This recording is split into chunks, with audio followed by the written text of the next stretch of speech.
Witam Państwa bardzo serdecznie z 30. jubileuszowego MSPO w Kielcach. W studiu Rzeczpospolitej jest ze mną, z nami gość, pan Tom Laliberty, prezes Land Warfare Air Defense System Raytheon. Greetings, sir. Thank you. My pleasure to be here. My first question for our quick interview would be, let's talk about our favorite river, which is Wisła.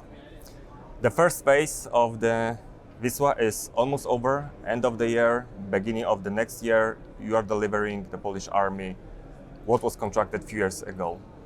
Please, can you just briefly tell me where are we with this project? Are we on schedule? Are we on the track? Yeah, well, great news. We're very much on track, and in fact, starting in October, we'll be doing what's called system integration and checkout. And so we'll be delivering equipment from the United States as well as equipment that we've built here in Poland. We'll be integrating that together, and then the unit that will operate these fire units will then train on the system to enable its use in the field. As I understand, the delivery of the system doesn't actually mean that the system will be completely, maybe not ready, but combat ready and operational. It doesn't mean that next day we can just, well, put it in the field and use it. Well, as I mentioned, the Polish military that'll be operating the equipment, they've been progressing through a series of training classes in the United States to learn how to use Patriot. Once the system is ready for use, then the unit will then train as a unit on the actual equipment that they'll operate. In parallel with that, the Polish military will be putting together their logistics, spare parts, things like that, and over the course of time, they'll determine when they want to essentially put the equipment in the field and operate it. But I would think in less than a year's time. Less than a year. All right. Let's move to the thing we were all talking for many years, which is the second phase.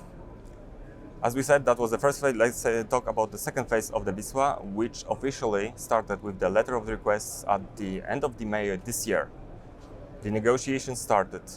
Can you briefly explain us the whole process of the...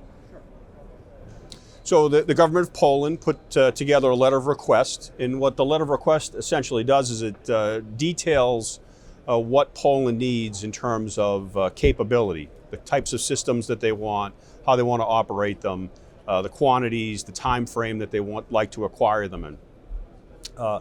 Over the time that they submitted that, and in the ensuing months, they'll be essentially negotiating that in terms of what's the appropriate set of things that'll be delivered.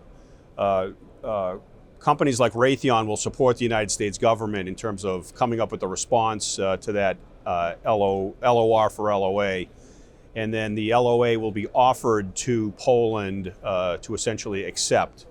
And then once Poland accepts the LOA, the United States government would then contract with Raytheon and other companies to then fulfill the LOA.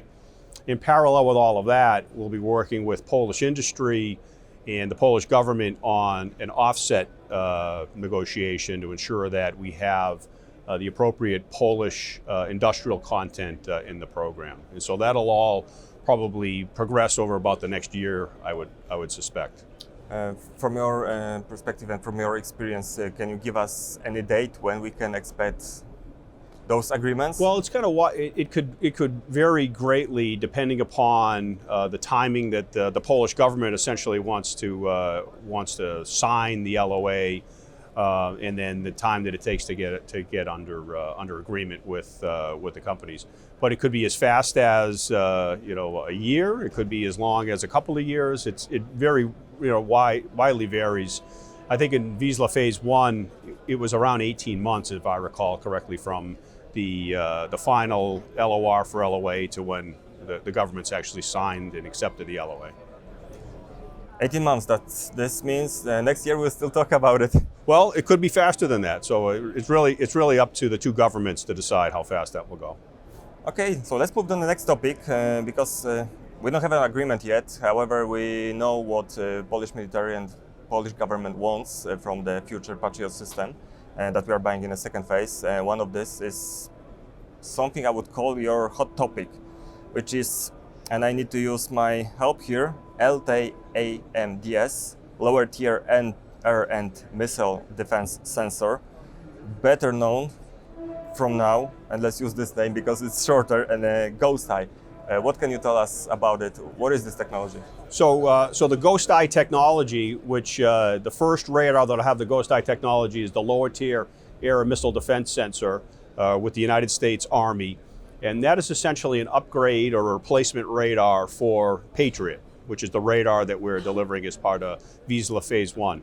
So LTAMS has 360 degrees of coverage, and that enables LTAMS to really have the capability to address all the threats that the contemporary adversary is presenting to our forces today. So that includes theater ballistic missiles, cruise missiles, hostile aircraft, UAS, and more importantly, the adversary now coordinates these attacks such that you see all of these threats in a simultaneous engagement. And LTAMS has been designed essentially to manage and track and prosecute missions against all those types of threats in a simultaneous time frame. From what you said, I just get an impression that the difference between the new radar and the radar you're using is just a 360 degree. Does it have any more? Well, in addition to that, of course, Yeah. it uses the most modern AESA technology based on gallium nitride technology, and this makes it very efficient in terms of its use of power. So we put power into the radar, and the radar transmits power out, gets a return of those radio signals, and then essentially is able to detect and track objects, hostile objects. LTAMS will have 2.5 times the range of an existing Patriot radar, so it's 2.5 times more powerful if you think about it in those terms. One thing you mentioned, the GAL, the technology you are using in the new radar. I remember a few years ago, back in the days, even before the first phase, we were very interested in this technology you are using in the newest sensor. I kind of recall your declarations of sharing some of this technology and cooperating with the Polish partners in developing and creating a new system. Does it still stand? Are you in any talks with the Polish partners? As part of the Wisła Phase 2, we expect to have projects with Polish industry that will be based on the LTAMS radar. So the Polish industrial base will be part of our LTAMS supply chain for Poland and for the rest of the world if we're successful. Can you share any details? I cannot share any details at this point because those discussions are ongoing right now, and it's the combination of the Polish military defense, Polish industry, PGZ primarily, and then of course Raytheon and the United States government for that matter, because there are only certain technologies that we have license to co-produce. When you started this project, God knows how many years ago, and you tasked it to your engineers, you told them what was the main threat that this sensor, these Ghost Eye radars are about to track and fight? I don't think it was one specific threat. It was really two things. It was the fact that we're seeing more advanced threats. So think threats that fly faster and are more maneuverable than today's threats. And then we have the 360 degree nature, where you have threats coming from all direction, and then the diversity of threats, as I mentioned, ballistic missiles, cruise missiles, UAS, all at the same time. That's really what the driving requirement was for the radar, to have a radar that has the capability for all of those threats, and then also the capacity to deal with all those threats at the same time. And that's what made it such a challenging project. Thank you very much for your time, sir. Moim i Państwa gościem był pan Tom Laliberty, prezes Land Warfare Air and Defense System w firmie Raytheon. Dziękuję pięknie.